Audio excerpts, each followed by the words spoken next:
Hello, जय श्री कृष्णा, जय माता जी। कैसे हो आप लोग? आप सबने याद शक्ति एस्ट्रोलॉजी में एस्ट्रोलॉजी प्रियंका आप सबको स्वागत करती हूँ।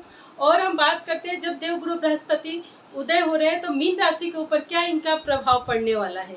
मीन राशि के ऊपर जब देवगुरु बृहस्पति वृषभ राशि में उदय तो मीन राशि के ऊपर क्या असर पड़ने वाला है, तो इस पे हम विशेष करके चर्चा करेंगे। लेकिन मैं आपको सबसे पहले ये बताना चाहूँगी कि सबको पता था कि देवगुरु बृहस्पति जो है 1 मई से उदय हो गए हैं, लेकिन उसका 1 मई से उदय हुए 3 मई को अस्त हो गया। 3 मई से 3 जून को फिर देवगुरु बृहस्पति उदय हो गया। 1 मई को उदय वृषभ मेष राशि में, जब वृषभ राशि को छोड़ करके मेष राशि में आए थे तो 1:29 पे आए थे। तो इनका उतना प्रभाव 1 मई से 3 मई तक तो बिल्कुल 3 जून तक किसी को भी कुछ भी देखने को नहीं मिला। लेकिन अब जो है, अब इनका प्रभाव 1 मई से 3 जून तक, और 3 जून से क्या 12 जून तक भी प्रभाव नहीं मिला। लेकिन अब जो है, अब देवगुरु बृहस्पति आपके राशि के अंदर बना रहे पालनकर्ता योग, मतलब अब जो है बहुत अच्छा प्रबल योग बना रहे हैं।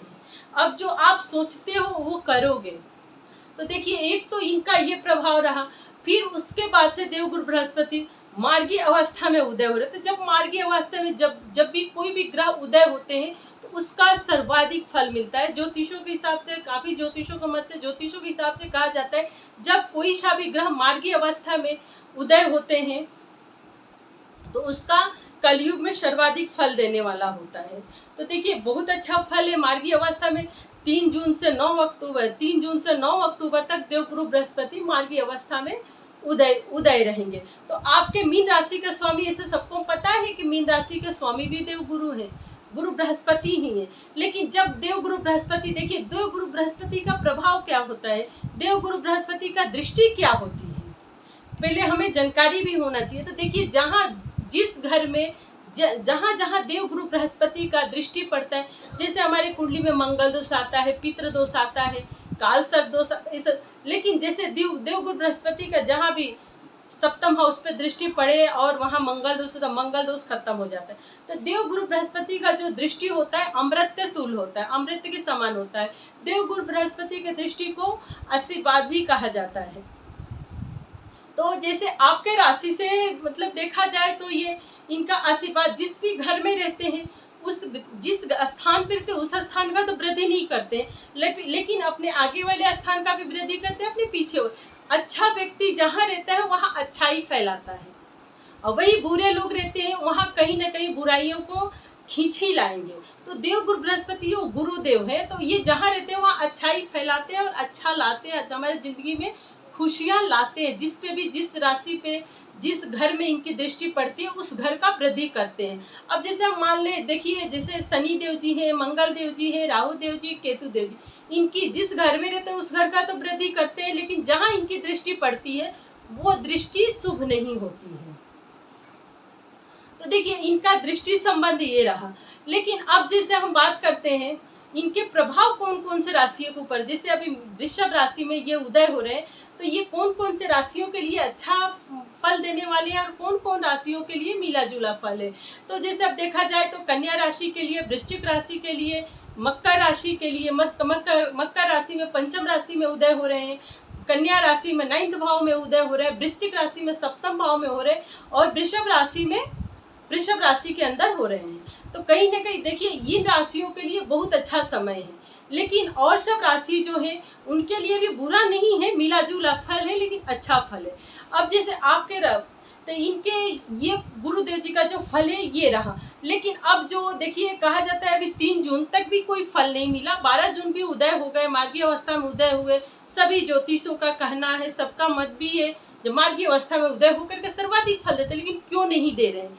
तो ये देखिए, अब जो है एक तो सभी चतुर्ग्रही योग बन रहा था, तो सबकी चतुर्ग्रही योग भी एक बहुत अपने आप में बहुत बड़ा राजयोग होता है, क्योंकि सब एक साथ में बैठ करके जो बुरा भी अच्छे ग्रहों के, जैसे सूर्य देव जी, शुक्र देव जी, सूर्य, शुक्र, गुरु और बुध, तो देखिए कोई बुरा भी ग्रह बैठेगा तो वो किसी का कुछ बुरा नहीं कर पाएगा। तो इसको चतुर्ग्रही योग का बहुत अच्छा फल रहता है। सबके वो चाह के भी कुछ बुरा नहीं कर सकता, उसको चाह के भी अच्छा करना ही पड़ेगा। तो अब देखिए जैसे चतुर्ग्रह योग लेकिन अब जो है 12 जून से 9 अक्टूबर का समय जो है आपके लिए बहुत अच्छा है, क्योंकि 12 जून से 9 अक्टूबर के बीच में देवगुरु बृहस्पति रोहिणी नक्षत्र में आ रहे हैं। रोहिणी नक्षत्र के स्वामी कौन होते हैं? रोहिणी नक्षत्र के स्वामी चंद्रदेव जी होते हैं। तो चंद्रमा के नक्षत्र में आ रहे हैं, चंद्रमा के नक्षत्र में आ रहे हैं, तो चंद्रमा के नक्षत्र संबंध से देखा जाए तो गज केसरी योग तो अब जाके बन रही है आपके कुंडली में पालन करता और गज केसरी योग। तो देखिए कहीं ना कहीं दृष्टि संबंध अपने राशि के अंदर अपने मित्र के नक्षत्र के अंदर आ रहे हैं, तो गज केसरी योग बना रहे हैं। तो ये 12 अक्टूबर से 9 अक्टूबर का मतलब समय जो है 3 जून से मान लीजिए, तो 3 जून से 9 अक्टूबर का समय बहुत अच्छा है। लेकिन सबसे अच्छा सबसे योगकारी जो समय है 12 जून से लेकर के 9 अक्टूबर का, ये समय इसमें आपको ऐसे बैठ करके यूं ही बर्बाद नहीं करना चाहिए। अगर जो कोई सा भी करियर हो, कोई केस मुकदमा, कोई सा भी आपके ज़िंदगी में परेशानी है, कोई अच्छा कार्य होने वाला, कुछ अच्छा करना चाहते हैं, तो इस समय ऐसे अच्छा समय चल रहा है, तो अब रेस्ट मत करिए, आप एक्शन में आइए, तभी जाके आपका करियर, आपका बिजनेस, जो भी कार्य है, अच्छा कार्य है, उसमें आपको सफलता मिलेगी। लेकिन ऐसा नहीं है जो देव गुरु बृहस्पति गुरुदेव जी हैं सफलता देंगे तो हम जाके किसी के साथ बुरा कर दे इसमें हमें अच्छा मिलेगा, नहीं। अपने कर्मों का फल ग्रह जो है अपना फल तभी देते हैं, ग्रहों का फल तभी हमें मिलता है जब हमारा कर्म अच्छा हो, हमारे माता पिता का कर्म अच्छा हो। जब माता पिता का कर्म आपके अच्छा नहीं है, आपका कर्म अच्छा नहीं है, तो ग्रह क्या करेंगे? थोड़ा बहुत फल मिलेगा, उसके बाद से फिर वही परेशानियां हैं। तो ये तीनों चीज जब एक होती है तब जाके हम एक राजा के समान एक अच्छी जिंदगी जीने को मिलता है व्यक्ति को। तो देखिए अपना कर्म, हमेशा अपने कर्म का ध्यान रखिए, कोई भी बुरा कर्म ना करें।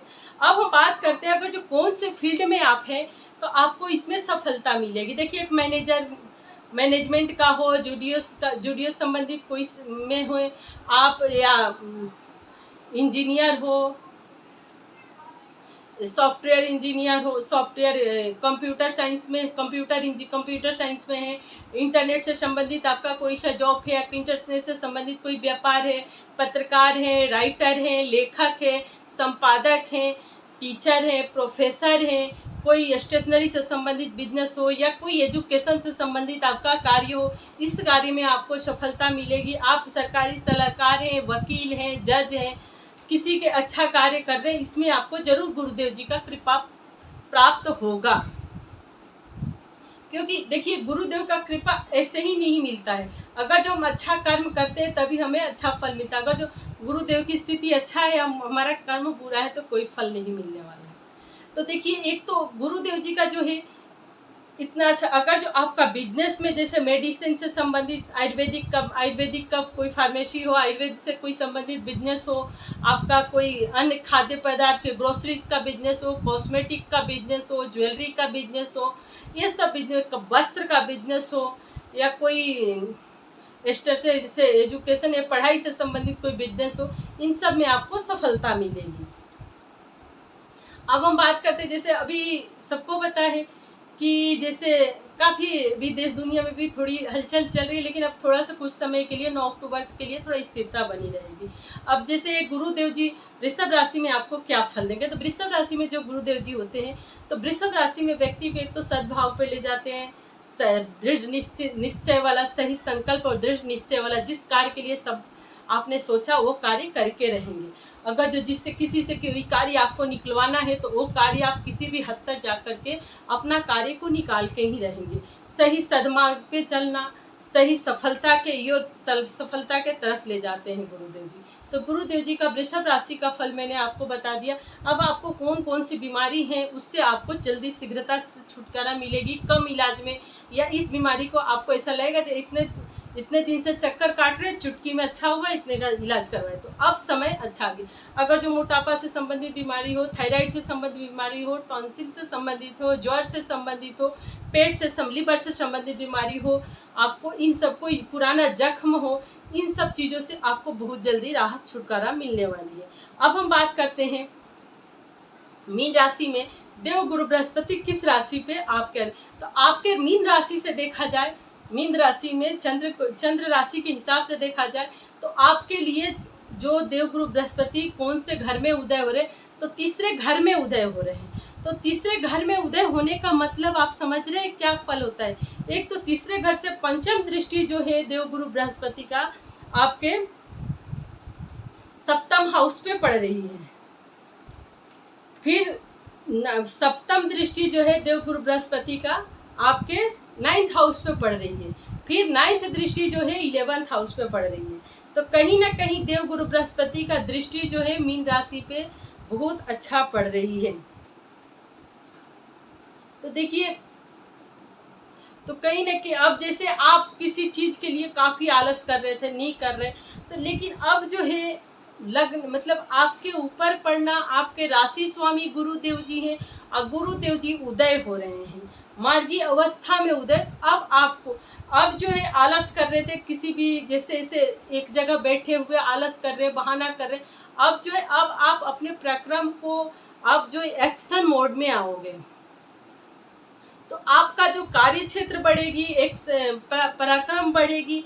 अब आप मतलब जैसे देव बृहस्पति उदय हो रहे तो अब आपको एक्टिव करेंगे। अब आपका आलस खत्म होगा, आपकी एक्टिविटी बढ़ेगी, काम करने का तरीका बढ़ेगा, काम करने का ढंग बढ़ेगी, जिससे आपका बिजनेस व्यापार बढ़ेगा, आपका करियर बढ़ेगी, आपके करियर में सुधार आएगी। पंचम दृष्टि देखा जाए तो 6th हाउस में पड़ी है। तो जो आपके गुमनाम शत्रु है, जो आपके पीठ पीछे जलते हैं आपसे, अब ये जो है इनकी भी मुंह की खाएंगे, इनका भी मुंह बंद होने वाली है।